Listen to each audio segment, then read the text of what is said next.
반갑습니다. 정명 선생님입니다. 자, 9월 모의평가 총평 이제 들어가도록 하겠습니다. 사실 뭐 총평이랄 게 사실 많이 할 만한 게 없어요. 뭐냐면 문제 난이도가 일단은 6평보다 조금 쉬웠습니다. 6평에 이어서 공통 과목이 조금은 상대적으로 쉽게 출제가 됐고요. 선택 과목이 미적분이 6평보다 좀 쉽게 출제됐어요. 6평 때 미적분만 좀 많이 어렵게 나왔었는데 그거보다 좀 쉽게 출제됐죠. 이번에 미적분 30번은 한 3, 4줄 정도 그냥 풀면 되는 뭐 그런 문제라서, 물론 이제 그 발상 떠올리는 게 조금 어려울 수도 있다 싶지만 어쨌든 그런 문제라서 6평보다는 조금 난이도가 내려가지 않았나 싶습니다. 사실 원래 9평이 좀 많이 그랬죠. 수능 앞두고 이제 학생들에게 겁을 엄청 주지 않고 조금 무난무난하게 내는 그런 느낌이 좀 강해요. 매년 뭐 매년 그런 건 아니더라도 대체로 많은 해 때 그랬었습니다. 그래서 뭐 이 9평 결과를 가지고 여러분들이 점수 뭐 이거 가지고 수능을 정확하게 예측할 수 있다 이렇게 말할 수는 없을 거예요. 그냥 대체적으로 학생들의 평균적으로 학생들이 이런 난이도 때 어떻게 점수가 나오는구나, 이것을 평가원이 점검하는 데는 뭐 의미가 있는 그런 시험지이겠지만 여러분들이 여러분들의 실력을 측정하는 데 있어서 아주 큰 의미가 있는 시험지는 아닐 수 있다. 물론 아예 의미 없다는 뜻은 아니고 적당히 의미는 있겠지만, 그렇지만 수능 때 이번에 나 못 봤으니까 수능 때 되게 못 볼 것 같아, 이번에 잘 봤으니까 수능 때 잘 볼 것 같아, 이렇게 뭔가 하기가 좀 어려워요.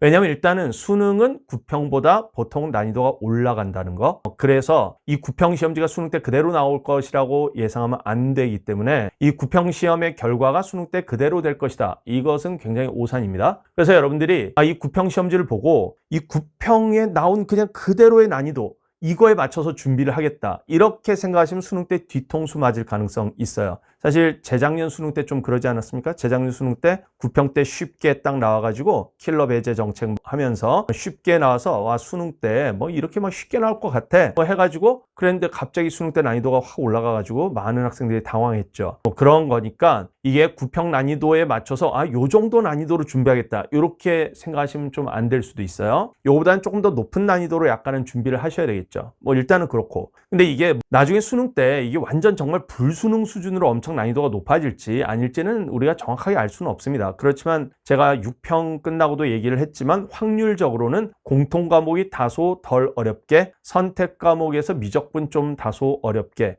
이렇게 나올 가능성, 뭐 기하나 확통을 알 수는 없어요. 자, 이렇게 나올 가능성이 좀 일단은 상대적으로 높다고 생각이 들어요. 그래서 공통 과목은 여기서 난이도 조금 더 올라가서 아마 준비를 하는 거, 이게 좀 기본 베이스가 돼야 될 것 같고, 미적분 선택자들 중에 좀 상위권 학생들은 미적분 고난도 문제를 여전히 좀 많이 하셔야 될 것 같아요. 수능은 이거보다 어렵게 나올 것 같거든요, 느낌상. 그러니까 그렇게 좀 해주셔야 될 것 같고, 기하학통 선택자들 난이도가 어떻게 될지는 모르겠으나 조금 쉽게 나온다면 기하학통을 웬만하면 다 맞겠다, 이런 생각으로 좀 상위권 학생들은 그렇게 목표를 좀 가지시는 게 좋겠고요. 상위권, 뭐 최상위권이 아니라 그냥 상위권, 중상위권, 중위권 요 정도 학생들 있지 않습니까? 이 학생들이 지금 여기 시험지를 보시면요, 공통 과목이 여기서 조금 난이도가 올라가는 수준으로 만약에 출제된다면 여러분들 약간 희망을 가져볼 법도 하잖아요. 제가 6평 끝나고도 아마 그런 얘기 비슷하게 했을 텐데, 이 희망을 가지라는 게 공부를 하지도 않고 희망 회로만 돌리고 그러라는 뜻이 아니죠. 그게 아니고 제가 이제 뭐 희망적인 생각을 좀 해보라는 얘기가 그걸 공부의 동기로 삼으라는 뜻입니다. 뭐 그런 거죠. 왜냐면 사람이 이렇게 좌절하고 이제 그 포기 상태 이렇게 있을 땐 공부를 안 하게 되거든요. 근데 지금 이렇게 공통 과목이 조금 그래도 15번, 21번, 22번 그 정도 제외하고는 다 무난한 문제였잖아요. 뭐 그런 문제라서 이게, 그리고 그 세 문제조차도 그냥 또 할 만한 문제고요. 상위권 학생들은 그냥 충분히 할 만한 문제고, 시중에 푸는 엔제나 모의고사들에 비해서 다 쉬운 문제들이잖아요. 그런 편이라서 이게 좀 자기가 성적이 아주 충분히 높지는 않은데 열심히 해보면 어쩌면 성적을 많이 올릴 수도 있겠다, 이런 정도의 어떤 기대감을 갖고 그걸 공부의 동력으로 삼는 건 좀 괜찮죠. 그래서 지금 남은 시기가 이렇게 수능 때까지 얼마 남지 않았지만 70여일 뭐 이렇게 지금 남았는데, 그 남은 기간 동안에도 여러분들이 어떻게 하느냐에 따라서 수능 때 결과를 많이 바꿀 수도 있다, 이렇게 생각을 해볼 수 있어요. 제 생각엔 지금 여기 9평이나 6평이나 다 보시면요, 이제 정부에서 그 킬러 배제 정책이 뭐 어떻게 됐느냐 막 이런 얘기들이 학생들 사이에서도 많잖아요. 제가 이제 일전에도 한번 얘기를 했지만 킬러 배제 정책 그렇게 신경 쓰지 마라, 이 물 건너갔다, 이런 얘기를 했는데, 이거는 이제 뭐냐면 난이도의 차원에서 얘기를 하는 것입니다. 난이도의 차원에서 미적분 같은 데서 고난도 문제 6평 때 나왔고 작년 수능 때도 나왔고 그랬기 때문에 이번 수능 때도 나올 가능성 배제할 수는 없어요. 그리고 평가원에서 어떤 방법을 하나 찾은 것 같아요. 느낌에 뭐냐, 공통 과목을 어렵게 안 내면 그리고 선택 과목 중에서 한 과목 정도 어렵게 내잖아요. 국민적 여론상 수능이 어렵게 나왔다는 평가를 받지 않아요. 수능은 쉽게 출제됐다, 이렇게 평가를 받아요. 다만 미적 선택자들만 고생하는 거야. 약간 그런 느낌으로 출제하면 평가원은 욕은 안 먹고 변별은 할 수 있고, 약간 그런 방법을 찾은 것 같은 느낌이 좀 있단 말이에요. 자, 그런데 어쨌든 난이도에서 측면에서 보면 킬러 배제 크게 신경 쓰지 마라. 특히 미적 선택자들은. 신경 쓰지 말고 일단은 다 난이도 높은 것들도 공부해라, 이런 당부를 제가 6평 끝나고도 드렸고, 그래서 제가 딥마인드 출시했지 않습니까? 자, 근데 난이도 말고 유형의 측면에서 보면 사교육에 그걸 뭐 제어하겠다, 이런 그 취지가 어느 정도 계속 유지가 되고 있다고 보셔야 되겠죠. 그 다음에 미적 선택자에게 유리한 시험지를 내지 않겠다, 그런 정책이 유지되고 있다고 보셔야 돼요. 수학 1에서 지금 22번이 계속 나오는 게 저는 그런 징후라고 봅니다. 뭐냐면 수학 2가 미적 선택자에게 유리하다라는 어떤 평가원 나름의 판단이 있는 것 같아요. 그래서 그 2023학년도 수능 22번에 대한 평가원의 그 자기평가, 뭐냐면 킬러 배제 정책 발표하면서 킬러 문제로 딱 찍으면서 이 문제는 미적 선택자에게 유리하다, 이렇게 선언을 했단 말이에요. 제 생각엔 그것이 아마 수학 1에서 22번 문제를 출제하는 동력이지 않나, 이런 생각이 듭니다. 자, 그래서 이제 뭐냐면 유형도 특수 스킬 뭐 이런 거로 풀리는 문제들, 이런 거 거의 지금 안 나오잖아요. 지금 그러고 있습니다. 6평 때도 그렇고 9평 때도 그렇고. 또 이제 우리 그 사교육계에 종사하시는 분들은 이건 또 무슨 스킬로도 뚫려, 뭐 이건 무슨 스킬 문제야, 뭐 그런 얘기로 이제 또 학생들로 하여금 이제 좀 현혹을 하고 싶겠지만 실제 그렇지 않잖아요.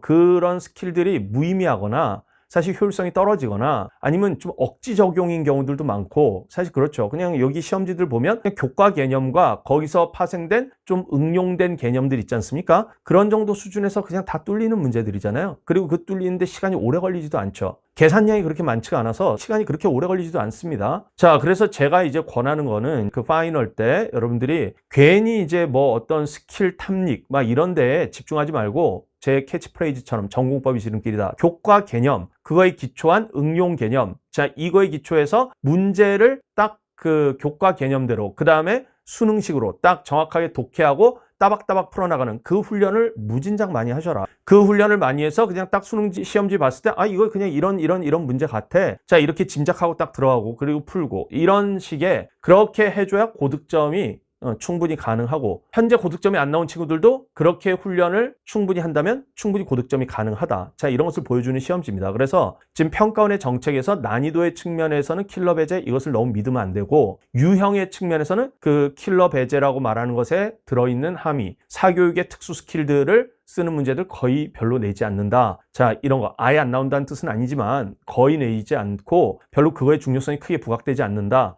자, 이런 것들에 좀 주안점을 두신다면 여러분들이 딱 정석대로 전공법대로 문제를 해석하고 푸는 연습, 제 해설 강의를 오늘 찍은 해설 강의를 딱 보시면 그냥 물 흐르듯이 그냥 쫙쫙쫙쫙 풀잖아요.